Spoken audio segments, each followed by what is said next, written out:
अब 29वां अध्याय। 29वें अध्याय में उस लोभी ने, उस लोभी के ऐसे वचन सुन करके दूत कहने लगे, क्या तुमने भारी कार्य नहीं किया? अरे हे प्रभु, सबसे उत्तम मास कैसे नहीं जाना तुमने? पुरुषोत्तम मास, ये पुरुषोत्तम मास नाम से विष्णु का प्रिय है और महापवित्र है। उसमें तुमने ऐसा तप किया जो देवताओं को भी प्राप्त नहीं हो सकता। हे महाराज, वन में बंदर के देह से में तुमने इतना प्रभावशाली व्रत किया, अनजाने में मुख के रोग से तुम्हारा निराहार व्रत हो गया। तुमने बंदरपन की चंचलता छोड़ एक वृक्ष से एक दूसरे वृक्ष पर चढ़ करके पृथ्वी पर जो फल फेंके वे सब दूसरे प्राणी को मिले। उसने खाकर आशीर्वाद दिया और बंदर के बड़े भारी दुख से पानी भी नहीं पिया तूने, इसीलिए तुम्हारे अनजाने में बड़ा भारी तप हो गया, जल भी नहीं पिया। फलों के गिराने से तूने बहुत बड़ा परोपकार किया है। इस तीर्थ में 4 दिन गोते भी खाए तूने और इसी से पुरुषोत्तम मास में तुम्हारा स्नान का फल भी तुमको मिला। इस प्रकार तुमसे अनजाने में तप भी हो गया, दान भी हो गया, तोड़ के दिया, और भक्ति भी हो गई, स्नान भी हो गया। सो ये सब फल सफल हो गया तुम्हारा। श्री नारायण जी बोले, इस प्रकार कहे हुए अपने भाग्य को सुन करके वह गोलोक में जाकर गोलोक को प्राप्त हुआ। जाकर के श्री नारायण जी बोले, इस आश्चर्य को देख करके सारे देवता चकित हो गए, हैं बंदर आया गोलोक में, और उसकी बड़ाई करने लगे। बड़ाई करते हुए सब अपने अपने स्थानों को चले गए। नारद जी कहने लगे, हे तपोधन, आपने दिन के प्रथम भाग का कृत्य कहा, अब पिछले कृत्य का भी कहो मुझे। पिछले भाग का कृत्य कैसे करना चाहिए यह भी मुझे समझाओ, हमारी बहुत सुनने की इच्छा है। कृपा करके यह भी कहिए। श्री नारायण बोले, प्रातः काल का कर्म विधि, ये विधि बताई थी कल परसों 2 दिन, वे किस तरह से सुबह उठ के स्नान दान करना, दोपहर को कैसे रहना, शाम को कैसे संध्या करनी। तो कहते हैं नारायण जी, प्रातः काल का कर्म विधि से समाप्त करके फिर मध्याह्न काल की संध्या को तिलों से तर्पण करे। अतिथि के लिए द्वार पर देखता रहे कि कोई आ जाए तब मैं खाऊंगा, कोई मेरे घर आ जाए मैं उसे कुछ दूध चाय रोटी खिला के तब करूँगा, इंतजार करता रहे। अतिथि भाग्य से जौ के दूहने से गाय के दोहने, गाय का दूध अतिथि वही है जो जब तक दूध निकले तब तक अपने घर रुके फिर चला जाए। ऐसे अतिथि की सेवा करो। कहने का मतलब है कि गौ इस भाग्य से गौ के दूहने के समय आ जाए यदि, तो उसकी पूजा करे। उस वक्त आ जाए तो भगवान का रूप है आपके घर में। ये न सोचे मैं तो दूध काट रही हो, अब आके बैठ के। हाँ, अत्यंत भक्ति से उसकी सेवा दान करे, यथाशक्ति से उसको अन्न आदि से संतुष्ट करे। यम भगवान यम कहते हैं कि फिर पूर्व की ओर को देखे, मुंह करके मौन होकर के शुद्ध चुपचाप मैं क्यों रहूं, जी बुरा ना मानना, मैं कहूँ तीर्थ में बहुत कम बोलो, भक्ति करो जितनी भी हो, यही मोती बोने का काम है। मौन होकर के सुंदर शुद्ध और सुंदर पात्र में अन्न की सराहना करता हुआ भोजन करे, चाहे कैसे भी दे दिया उसकी बहुत सराहना करे, स्वादिष्ट भोजन में कभी नकल। और हाँ, पहले भोजन जो निकालते हैं अपने, फिर स्वाहा के अंत में ओंकार का उच्चारण करे। घी में लपेट करके ग्रास को, टुकड़े को, उसे बिना दांत के निगल ले, जिभ्या से निगल ले, चबाए नहीं। फिर मन लगा करके मीठा भोजन खाए।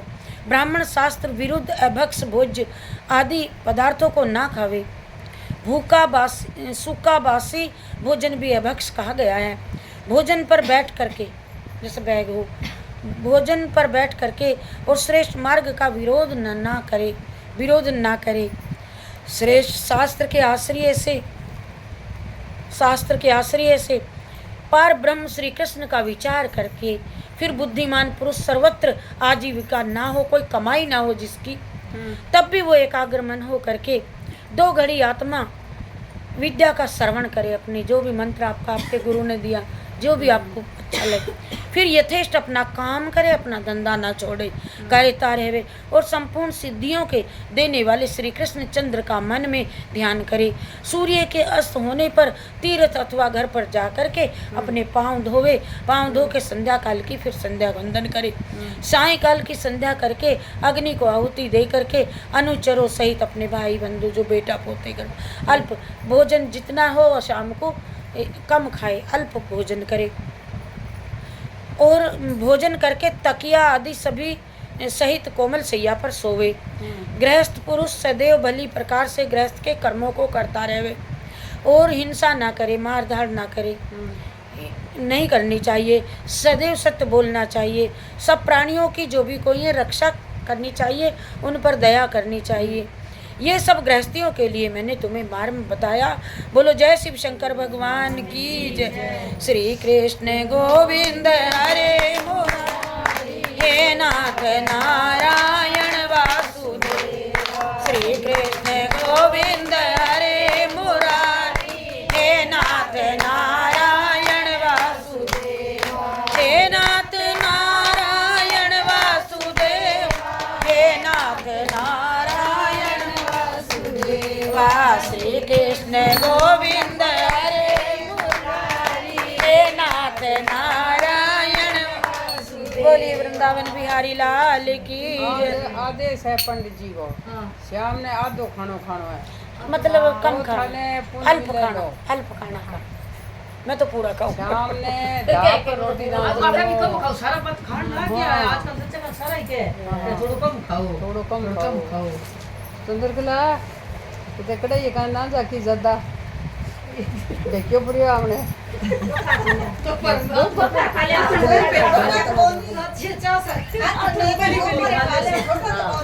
अब आगे 30वें अध्याय में नारद जी कहने लगे, नारद जी बोले कि हे तपोनिधे, आपने पहले पतिव्रता स्त्री की भी स्तुति की है, अब कृपा करके उनके सब लक्षणों को संक्षेप से स्त्रियों के वर्णन कीजिए। नारद जी बोले। सूत जी कहने लगे, बता दियो पति के बारे में। जाली बात उदना तो बताई थी आपको, मारा जांगी बता दे तू। मेरे मोबाइल में पाके तो पति के बारे में पति के बारे में बात बताओ। ना बता दियो। अच्छा अच्छा बताइयो, बताओ, सही बात है। मैं पापा ना पापा ना थे तो बूढ़ी बूढ़ी हुई जानी समझदार मन समझाओ पति ना पर ना समझी समझाई तैयार है, सजना तो सजना बहुत तैयार है। तो सूत जी कहने लगे कि हे ऋषियों, नारद जी के इस प्रकार पूछने पर श्री नारायण बोले, हे नारद सुनो सुनो, मैं पतिव्रता स्त्रियों के उत्तम लक्षण तुम्हें कहता हूँ संक्षिप्त रूप से। अरे पति चाहे कुरूप हो चाहे सुरूप हो, चाहे श्रेष्ठ हो स्वभाव वाला हो चाहे रोगी हो, चाहे वह रोग से युक्त पिशाच ही क्यों ना हो, और क्रोधी हो या मद्यपान भी पीने वाला हो, चाहे बूढ़ा हो चाहे मूर्ख हो, चाहे गूंगा हो या अथवा अंधा हो, और बहरा हो, और चाहे कोढ़ी हो भयंकर हो, तो भी पति के मन को आनंद देवे स्त्री। सही है भाई। और पति के माता पिता को, सास को, ससुर को, विशेष करके अपने पति की सदैव भक्ति करे, धर्म के कार्यों में अनुकूल रहे और द्रव्य का संचय करे, पैसा ज़्यादा खर्च ना करे, बचा के रखे, द्रव्य का संचय करे और सदैव घर के काम धंधे में उतावली रहे, आलस ना करे, समर्थ होवे। हाँ मैं कर सकती हूँ। आसन, अपना जो आसन है ना वो जीतना चाहिए। 3 घंटे तो एक स्त्री बैठ के भजन कर सकती है। आसन और भोजन और दान और सम्मान, दूसरे का मान सम्मान और मधुर भाषण, इनमें हमेशा घर की मुख्य स्त्री को चतुर रहना चाहिए। घर के खर्च के लिए स्वामी ने जो द्रव्य कमाया है, दिया है, जो घर में केवल 1 ही किलो चीज़ है मान लो, उसी में घर के खर्च को चलाना तथा अपनी बुद्धि से कुछ बचा करके भी ले रखना चाहिए। दान के लिए दिए हुए द्रव्य को छुपाकर अपने ही पास नहीं रखना चाहिए। दान के लिए जो भाई रख लिया उसको जल्दी निकाल रखना नहीं चाहिए, छुपाकर अपने पास नहीं रखना चाहिए। भर्ता अपने पति की आज्ञा के बिना अपने बंधुओं को कुछ भी धन नहीं देना चाहिए, पियर वालों को या और किसी और दूसरे से बोलना भी नहीं चाहिए और संतोष रखना चाहिए। और तब वह पतिव्रता के ये लक्षण है। थोड़ी बात में ही बताए, हमारी पुराण में तो पूरा दिन ही पतिव्रता का चलता रहा है। एक दिन इतने सारे रोटी जी में तो पति तो करने खड़ी रहो। हाँ, पंखा हिलाती रहे। हाँ जी अब हाँ जी अब खड़ी रहे नहीं खाना, बिल्कुल नहीं खाना। सबसे बड़ा निषेध बताया, सबसे बड़ा निषेध है नहीं खाना। तभी तो कलयुग आ लिया। घर में बरकत कदे ही खानी बताऊंगी। एक बात मैं और सुनी कि बेटी वैनी बाप का बेटी का खाना चाहिए। एक खुशी लेनी बाप का पति कन्या के साथ तो खा ले पिताजी। एक मैं भी सुनी बाप बेटी बताऊं कि एक बेटी वैनी बाप सा एक गोशी ले लेनी कभी भी घर में कभी पढ़ाई को नहीं आवे, संपत्ति रहे। संपत्ति रहे बेटी हाँ, कन्या के साथ खाना चाहिए बेटी बाप को। कुंवारी हो चाहे बेड़ी मेरी कभी कोई हो ले बाप का सा बेटी गेड़ी एक मुझे लियो। शादी के बाद तो बेटी के साथ खाना ही नहीं पिताजी को। शादी के बाद बेटी कौन दूसरे उसमें चले जाओ। आगे श्री नारायण जी कहने लगे कि हे नारद, सब लोकों में और देवताओं में पति के बराबर और कोई देवता नहीं, ब्रह्मा न विष्णु न महेश। पति की प्रसन्नता से सारी कामनाएं पूर्ण हो जाती हैं और अप्रसन्नता से सारे काम, यदि लड़ाई करें झगड़ा तो सब सारे काम ही नष्ट हो जाते हैं। बोलो जय श्री कृष्ण चंद्र भगवान की। श्री कृष्ण गोविंद हरे मुरारी, हे नाथ नारायण वासुदेव। श्री कृष्ण गोविंद हरे मुरारी, हे नाथ नारायण वासुदेव। बोलो जय शिव शंकर भगवान की। अब 31वां अध्याय।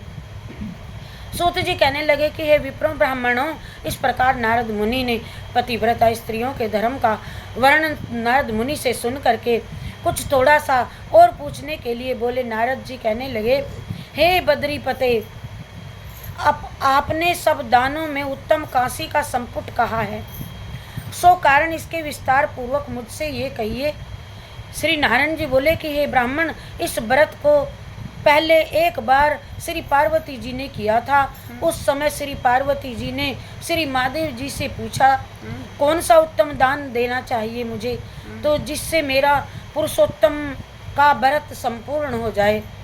तो श्री महादेव जी बोले, कांसे का बर्तन 30 माल पुए भर के 7 धागे से लपेट कर विधि पूर्वक पूजा करे और व्रत संपूर्णता के लिए विद्वान ब्राह्मण को बुलावे। पिछले पाठ में आया 30 को बुलावे, 30 9 5 को बुलावे, 7 को बुलावे, एक नहीं इच्छा तो एक को भी एक को ही बुला के उसी गणी एक तो 5-7 ही लोग संपूर्णता के लिए विद्वान ब्राह्मण को दे। शक्ति हो तो 30 पात्रों को देवे। नहीं, इसमें हर एक जगह एक तो मैंने ये पढ़ा, कहीं भी ये नहीं आया कि किसी भगवान ने या किसी पुराण में ये कहा हो पैसे धर दो, नारियल रख दो, कपड़ा रख दो। आज ये अंधाधुंध चल रहा मामला, इसमें कहीं नहीं आया। हमने अब कहीं पुराण टो के पढ़ी अच्छी तरह, किसी भी किताब में नहीं आया। और फिर कहते हैं, इस प्रकार महादेव जी के उपकार करने वाले सुंदर वचन सुन करके सब लोगों का हित चाहने वाली श्री पार्वती जी बड़ी प्रसन्न हुई। इसमें क्या जा, मैं तो पर्वत है, मैं तो हिमालय की, अरे 30 पुए तो यूं करे यूं दे दूंगी मैं मिनट में। फिर कहते हैं, प्रसन्न होकर के विद्वान ब्राह्मणों को 30 कांसी के बर्तन मालपुए से भर करके दे करके अत्यंत आनंद को प्राप्त हो गई। सूत जी कहने लगे कि हे विप्रो, इस प्रकार श्री नारायण जी के अमृत समान वचन सुनकर के श्री नारद जी अत्यंत तृप्त होकर के बारंबार नमस्कार करके फिर बोले, पुरुषोत्तम, ये सब साधनों में ये महीना सब साधनों में श्रेष्ठ है। मैंने सब महत्तम सुन करके ऐसा ही तो निश्चय किया है कि जिसके सुनने मात्र से केवल ना यज्ञ करना ना कोई कुछ तप, इसके सुनने मात्र से क्या फल मिलता है। देखो, मैंने इसके यही निश्चय किया है कि अब और कोई काम नहीं करूँगा, बस इसे ही पढ़ूंगा। भक्ति से मनुष्यों के महापाप का नाश हो जाता है। इसके सुनने मात्र से यदि श्रद्धा और भक्ति से किया जाए तो फिर कहना ही क्या। मेरी बुद्धि में ऐसा प्रतीत होता है, मुझे ऐसा लगता है कि इससे आगे मुझको और कुछ ना सुनना, ना करना, ना कहना, ना जाना कहीं, क्योंकि मैं इस कथा रूपी अमृत का रसपान तृप्त होता जा रहा हूँ। और उसके महात्म सुनने से तो मैं गंगा के स्नान के समान फल को प्राप्त होता हूँ। पूरी पृथ्वी की परिक्रमा करने का इसके सादर सुनने को प्राप्त होता है। पूरी पृथ्वी की परिक्रमा करने का फल और इसके केवल सुनने मात्र से प्राप्त हो जाता है। ब्राह्मण सुन करके ब्रह्म तेज हो जाता है, पढ़ करके सुन करके ब्रह्म तेज। क्षत्रिय को राज्य मिल जाता है, वैश्य को धन मिल जाता है, और शुद्ध श्रेष्ठता तथा अन्य किरात और अक्षण आदमी मुक्ति और आदि मनोवांछित वस्तु को प्राप्त होते हैं। इस पुरुषोत्तम मास महात्म को लिखवा के यदि कोई रख ले या खरीद करके और उसको वस्त्र में ऐसे बांध के पूरे, और जो ब्राह्मण को अंटोक दे दे। अंटोक कहने का मतलब है कि गोपनीय है, भाई यूं ना रोड़ा करे, मैं तो दे दी, मैं तो कर ली, मैं तो समाधान ना लिया, मैं तो चुप दे दे, लेने वाला भी ना कहे कहीं। ये या तो खरीद के दे दे या लिख करके दे दे। वस्त्र भूषण के साथ विधि पूर्वक ब्राह्मण को दान कर वह 3 कुल के साथ गोपालों में सेवित देव दुर्लभ गोलोक को प्राप्त होता है देने वाला। जिस घर में ये ग्रंथ रखा है, रतन रखा है जहाँ पर, वह तीर्थ, वह घर तीर्थ समान होता है। जिस घर में ये छोटी सी किताब है, कुल 60 रुपये की है, गुरु जी ने ला के दी परसों, 60 रुपये की, राय सिंह नगर थे, और यह घर तीर्थ समान हो जाता है। इस प्रकार अत्यंत पुण्यदायक पुरुषोत्तम मास के महात्म को सुन करके विस्मित और संभव में आगे सोच करने लगे। तो सूत जी कहने लगे, हे सूत जी, तुम तो बड़े धन्य हो, आपके मुख से कथा रूपी अमृत रसपान करके हम तो हज कृतार्थ हो गए। हे पुराणों के ज्ञाताओं में श्रेष्ठ सूत जी, आपकी तो बड़ी उम्र हो तथा आपकी जगह कीर्ति होवे, अमर रहो। भगवान का चरित्र लीला कृष्णार्म कथा अमृत को पीने से भी नैमिषारण्यवासी मुनियों ने आपको चरम पूज्य ब्रह्मासन दिया है, आपको सुनाने के लिए कहा है। सूत जी, जब तक भगवान की पवित्र कीर्ति छाई हुई है, आज हमारे बीच में बैठे भगवान की मनोहर कथाएं सुनाते रहो बस, ऐसा कहा नैमिषारण्य में कि हमें ये मनोहर कथा सुनाते ही रहो, पूरी होगी। इस प्रकार वह सूत जी ब्राह्मणों का आशीर्वाद ले करके, सब ब्राह्मणों की प्रदक्षिणा करके, ब्राह्मणों की परिक्रमा करके, नमस्कार करके अपना कृत्य करने के लिए गंगा जी की ओर को अपना लोटा उठा के चले गए। और नैमिषारण्य में जो रहने वाले बाकी थे मुनि आपस में कहने लगे, बस इतना सही पुण्य प्रताप है, ये पुरुषोत्तम का महत्तम अत्यंत श्रेष्ठ है और बहुत पुराना है, भक्त जनों को मनोवांछित फल देने वाला है, यही कल्प वृक्ष के समान है। बोलिए जय शिव शंकर भगवान की। श्री कृष्ण गोविंद हरे मुरारी, हे नाथ नारायण वासुदेव। श्री कृष्ण गोविंद हरे मुरारी, हे नाथ नारायण वासुदेव। हे नाथ नारायण वासुदेव, हे नाथ नारायण वासुदेव।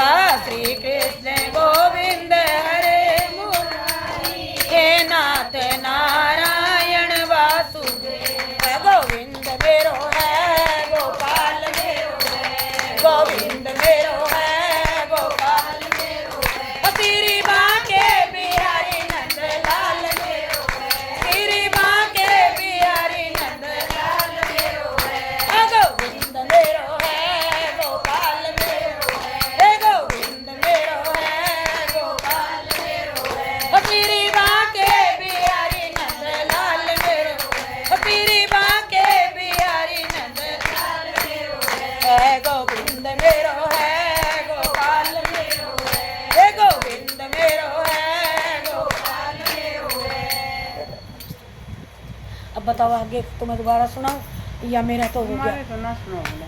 मेरा तो हो गया। इसमें ऐसे है।